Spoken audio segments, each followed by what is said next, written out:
আসসালামু আলাইকুম এভরিওয়ান, কেমন আছেন সবাই? Welcome to my daily cooking blog. আজকে আমার রেসিপিতে থাকছে Indonesian carp fish curry with potato. তো আজকের এই রেসিপিটা খুব ধামাকাদার হতে চলছে। So please don't skip this video, পুরো ভিডিওটা দেখতে থাকুন আর আমার চ্যানেলটিকে সাবস্ক্রাইব করে দিতে ভুলবেন না। ভিডিওটি ভালো লাগলে লাইক, কমেন্ট, শেয়ার দিয়ে পাশে থাকবেন অ্যান্ড আমার চ্যানেলের পাশে থাকা বেল বাটনটিকে প্রেস করে দিবেন, এতে করে আমার সব ধরনের ভিডিও নোটিফিকেশন আগে থেকেই পেয়ে যাবেন। এখানে কার্প মাছটার একদম বড় একটা মাথা হইছে, দেখেন তো, মাথা সহ পেটি আর মাছের পিস নিয়ে নেওয়া হয়েছে। একদম আমার হাতের আঙুলের 1 বিঘা পরিমাণ মাথা। ক্যামেরায় কতটা বোঝা যাচ্ছে জানি না, বাট বড় একটা মাথা। তো আজকে এই মাথাটা কিন্তু স্পেশাল করে রান্না করব আমার আব্বুর জন্য। সে অনেক শখ করে মাছটা নিয়ে আসছে। বড় একটা মাছ ছিল, আপনারা হয়তো বা এর আগে একটা ভিডিওতে ওই দিন ডিম রান্না করেছি। আজকে মাছটা রান্না করে দেখাবো অ্যামেজিং স্টাইলে, খেতে ইনশাল্লাহ অনেক মজা হবে। তো আমি এগুলোকে ভালোভাবে ধুয়ে ফ্রেশ করে নুন হলুদ মরিচ মাখিয়ে নিয়ে এরকম ডুবা তেলে ফ্রাই করে নিচ্ছি বেশ ভালো করে, কারণ এই মাছটা একটু খেতে লাইক নরম নরম হয়, তো ভালোভাবে ভেজে নিব। সাথে নিচ্ছি এরকম আলু, টমেটো, পেঁয়াজ, সব মশলা আগে থেকে কুটে বেটে নিয়েছি। পেঁয়াজটা আমি গ্রেট করে নিয়েছি। রাখছি 4টার মতো কাঁচামরিচ, এটাও লাগবে। তো এইবারে মাছটা তো ভালোভাবে একদম ভাজা ভাজা হইতেছে, তারপরে আমি মাথাটা আলাদা করে ফ্রাই করতেছি। যেহেতু মাথাটা অনেক বড়, এটাকে পুরোপুরিভাবে একটু কিছুক্ষণ টাইম নিয়ে ভালোভাবে ফ্রাই করব। আপনাদের কার কার কাছে মাথা খেতে ভালো লাগে জানাবেন। মাথা অনেকেই পছন্দ করে খুব খেতে। তো দেখেন আমি কিন্তু 2 পাশ ভালো করে ভেজে নিয়েছি। এবার একটু নিচের দিকটা উল্টে দিলাম। এটা একটু ভালো করে ফ্রাই হলে পর আমি আলুগুলোকেও একটু ভাইজা নিব তেলে। তো আমার আলু অফ ক্যামেরা আমি ভেজে নিয়েছি, তো আলাদা করে রেখে দিলাম। এবারে ওই একই তেলে আমি বড় একটা পাতিল নিয়েছি, যেহেতু একটা মাথা পুরোটা যাতে ঝোলে ডুবে থাকে প্রপারলি, কিন্তু মাথাটা রান্না করতে হবে। তো এই যে দেখেন, আমি ওই যে অবশিষ্ট তেলটা ছিল মাছ ফ্রাই করার, সেই তেলেই দিয়ে দিলাম গ্রেট করা পেঁয়াজ। পেঁয়াজটা একটু আগে থেকে ভালোভাবে ভেজে নিয়ে তারপরে আমি রসুন বাটাটাও দিয়ে দিব একই সাথে ভাজার জন্য, কিন্তু তার আগে আমি পেঁয়াজটা একটু বাদামি বর্ণ করে ভেজে নিচ্ছি।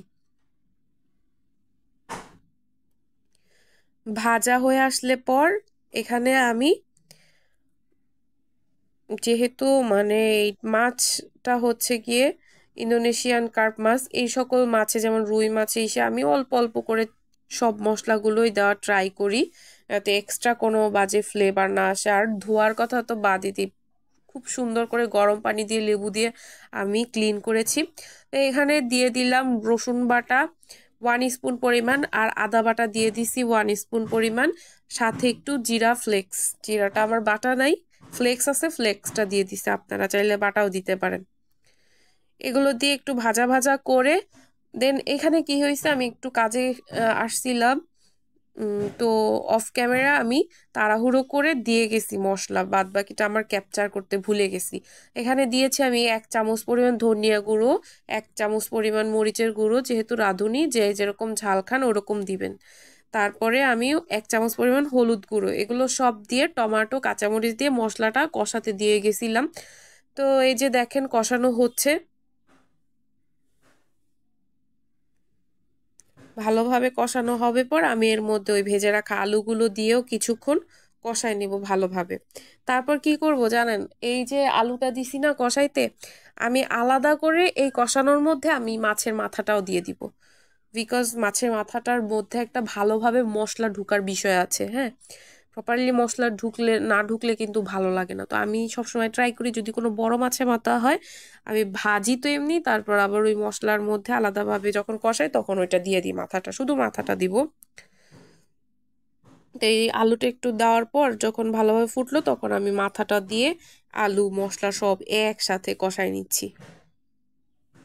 কষানো হবে পর পরিমাণ মতো উপর থেকে একটু গরম পানি মানে ঝোল দিব। ঝোল দেওয়ার পর আমি টকবক করে যখন ফুটবে বাকি মাছগুলো দিয়ে দিব ভেজে রাখা। তো কিছুক্ষণ টাইম নিয়ে মাছের মাথাটা একটু পরপর উল্টায়ও দিছি।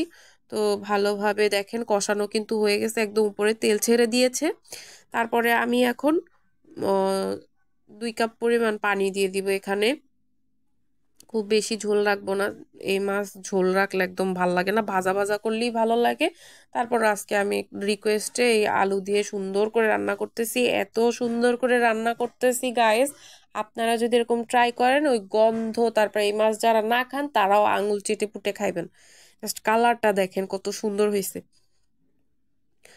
তো এরপরে দেখেন ঝোল দিয়ে দিছি, ঝোলটা টকবক করে যখন ফুটবে বাকি মাছগুলো দিয়ে দিব। অনেক টাইম নিয়ে কষাইছি মশলাটা। তারপরে এই যে ঝোল কিন্তু আমার ফুটে উঠছে, মাছগুলো দিয়ে দিছি। কিছুক্ষণ টাইম নিয়ে ভালোভাবে প্রপারলি রান্না করব, কুকড হবে। ভালো হয়েছে না? মাছের মাথাটা আগেও একটু মশলায় ভালোভাবে কষানো হইলো, মশলাটা মাছের মাথাটা ভালোভাবে মানে পুরোপুরি মশলাটা ঢুকছে, এখন আবার এইখানেও প্রপারলি কুক হবে।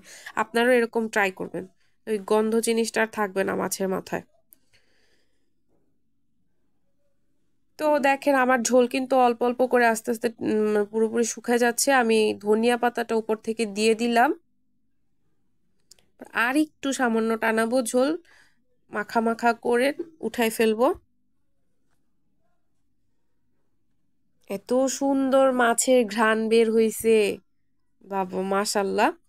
খেতে মাশাল্লাহ অনেক মজা হবে আশা করছি।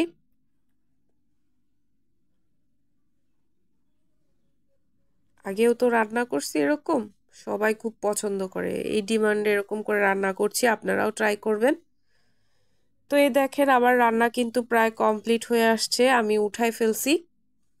ঝোলটা মাখা মাখা হইছে পর দেখেন কালারটা কি সুন্দর হইছে, মাছের মুড়োটা প্রপারলি কুকড। আমি আপনাদের একটু ভালোভাবে ক্যাপচার করে দেখাইতেছি, ঝোলটা অনেক মজা হয়েছে।